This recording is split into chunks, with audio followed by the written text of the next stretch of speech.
Hello, everybody. I'm Vivian from vivianmcgrath.com, and today I want to talk about underachievers because they're not talked about very much.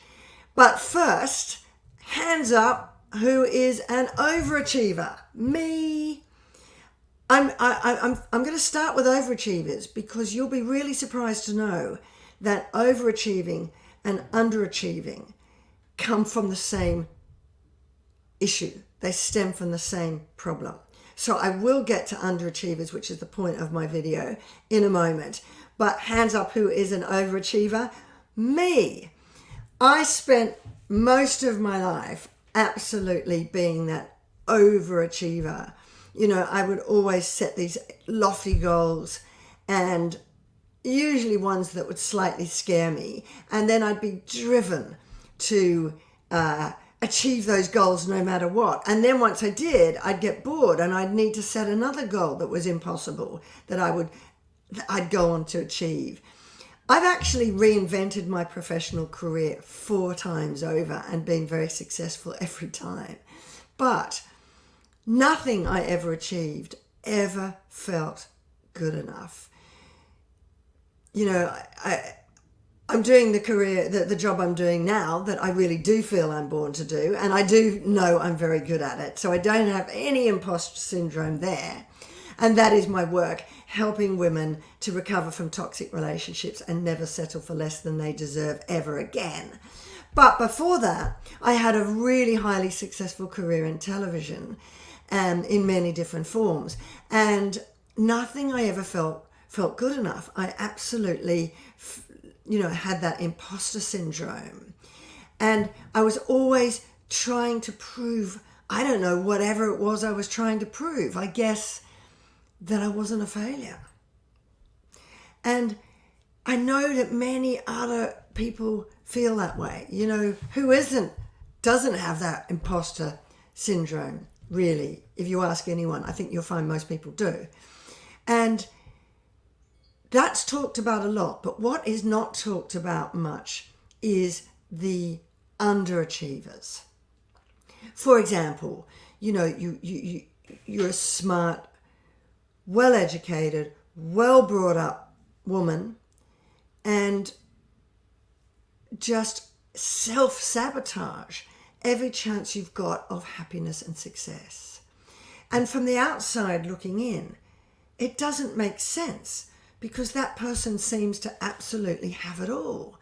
And every time they're on the verge of this even greater success, they just sabotage it. Or worse, you see them just wasting that potential and never taking the risks to go for their dreams, and just totally accepting way beneath the bar of what they're worth, and what's interesting is the self-saboteur and the high achiever with the imposter syndrome, actually, they're twins. From the outside, they may look very, very different, but what is going on inside is actually exactly the same. And rather than a fear of failure that drives you ever harder to overachieve, the underachiever does the opposite by not trying at all or giving up. They play it safe and never take risks for what they really, really want. I'm going to fail anyway, so what's the point, you think? You may have big dreams and aspirations, but that's all they'll ever be is dreams, because they won't be goals. Because if you're an underachiever, you think if I keep to the middle of the road, then I'm never going to have to deal with failure. Just stay safe. Keep my head under the parapet so I don't fail.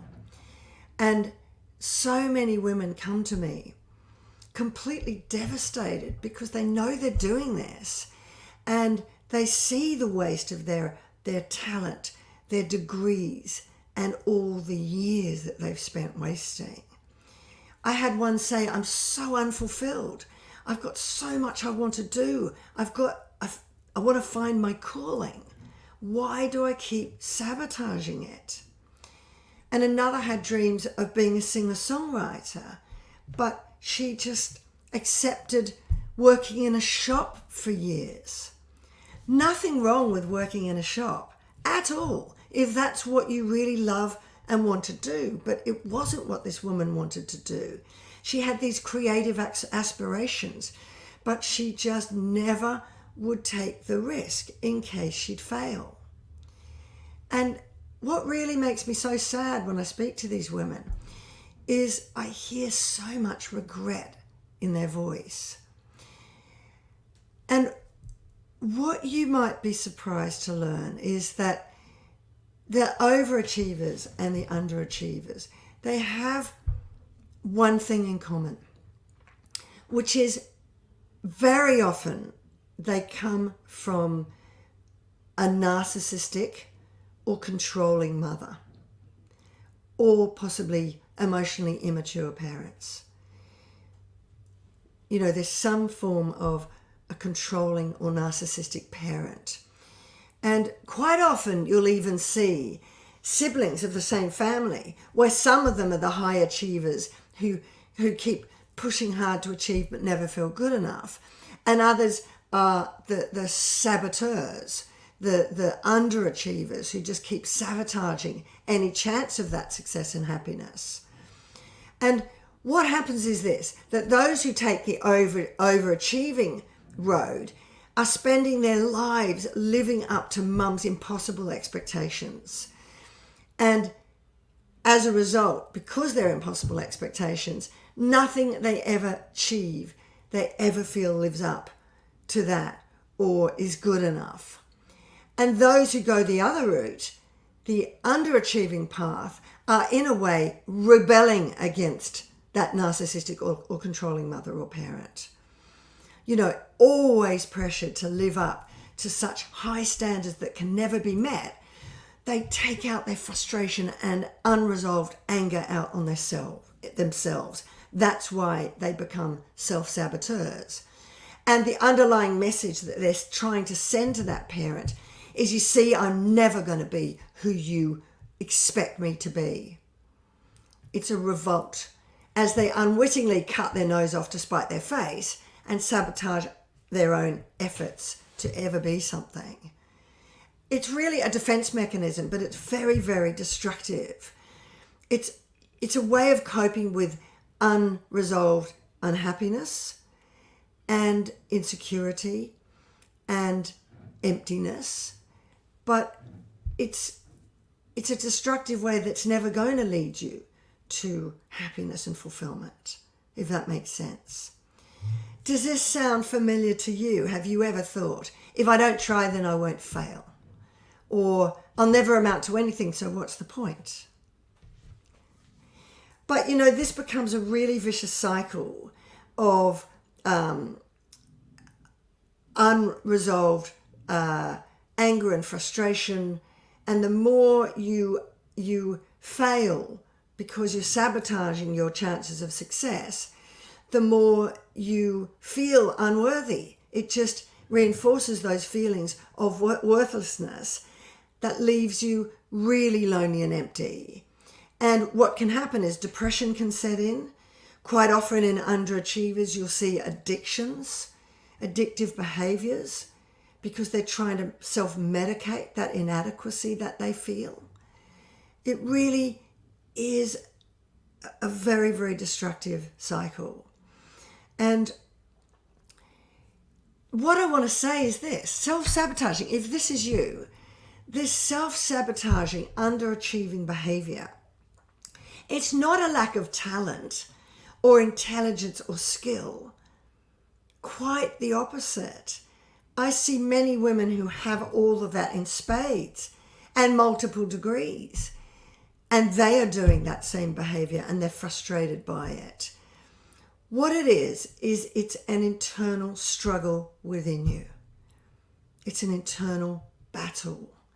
And and both of you, the high achievers and the underachievers, are confusing self-worth with what you do not who you are, which is where self-worth should be linked. And the overachievers, no matter what they achieve, because they're equating self-worth with what they're doing, it's never going to make them feel worthy enough or good enough. And the self-saboteur, the underachiever, who always just sabotages what they do, it just reinforces that feeling of worthlessness, because what they do is tied to self-worth, not who they are, if that makes sense. And the women that I speak to, I'm just looking at comments.